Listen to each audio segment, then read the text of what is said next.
Hello, IMF family. Pastor John Braylon, the president here of IMF. Today I want to talk to you a little bit about the experience that we have been through. It's a shared experience that is something that is unique to this specific season of ministry. And the reason I'm going to talk about this particular subject is because it's something that will help you to move into the next chapter of ministry. Here's what I want to talk to you about. I want to process what happened during COVID to help you step into the next season and chapter of ministry.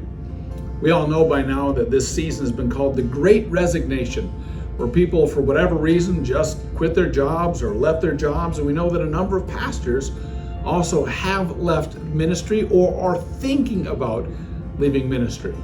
So this will help you to stay strong, stay the course, and to process what we just went through.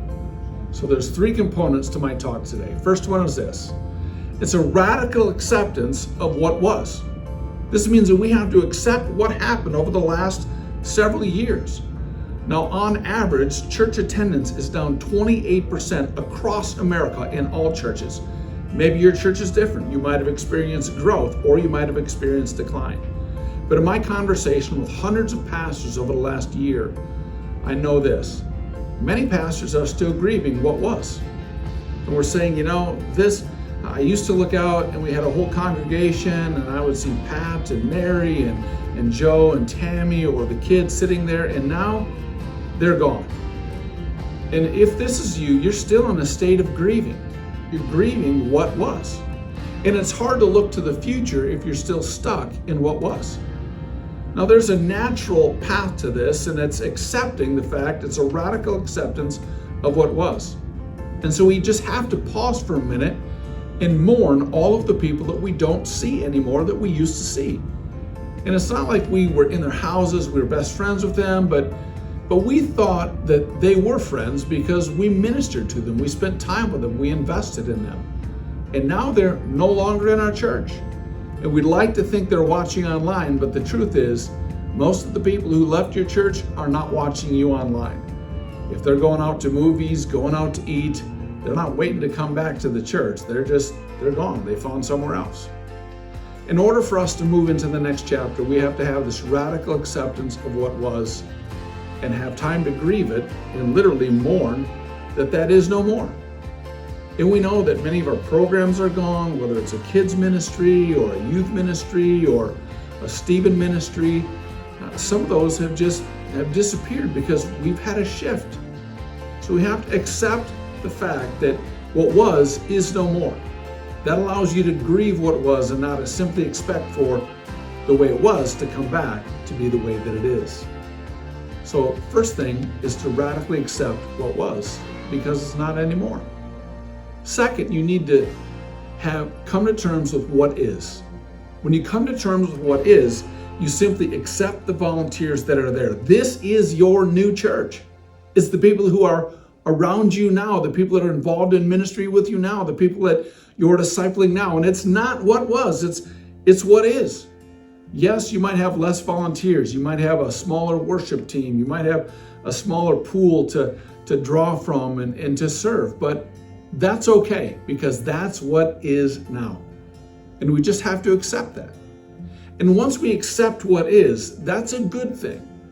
It's a painful reality when we say, man, I had 50 volunteers, or I had 20 volunteers, or I had 5 volunteers, and now I have half of that.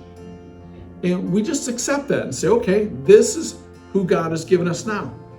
And so we come to terms with that and we accept it. And that allows you to start doing ministry with a new mindset that this is your congregation. This is your new ministry. And once you accept that, you can actually look at what's next. So the third component is looking at what's next. And you never get to what's next if you're still mourning what was and haven't accepted what is. So once you accept what is, you're able to look into the future and say, okay, now with our church, I know it's smaller, or things have changed, or new people have come, and some people who are on our inner circles, they've left. Well, once we come to terms with that, we can actually start to plan for the future, not based off of old perceptions, but on new realities. We've really made a paradigm shift in church in general, especially in America. And when we make this shift, we're able to look ahead and to see, what does God have in store for me? What does God have in store for our church? What does God have in store for our ministry? And now you can start dreaming about reaching people for Christ in new ways, in different ways, or trying new things. But until you mourn over what was, accept what is now in front of you, you will never be able to step into the next chapter of your ministry. So from one pastor to another, I want to encourage you to get to this place so that you can start dreaming about what is in front of you. God is not done with you yet. He's not done with your church. He's not done with people in your community. And for you in particular, I want to encourage you to not just think about pastoring your church, but to think about pastoring in a new way. What would it look like for you to actually pastor your community? Not just your church, but your community. So you can start thinking about what will be and what God is going to do in the future. And that, my friends, will help you to stay strong in ministry, to fight back those desires to still live in the past, to fight those desires to want to quit or retire even if you're 32, but to keep moving ahead.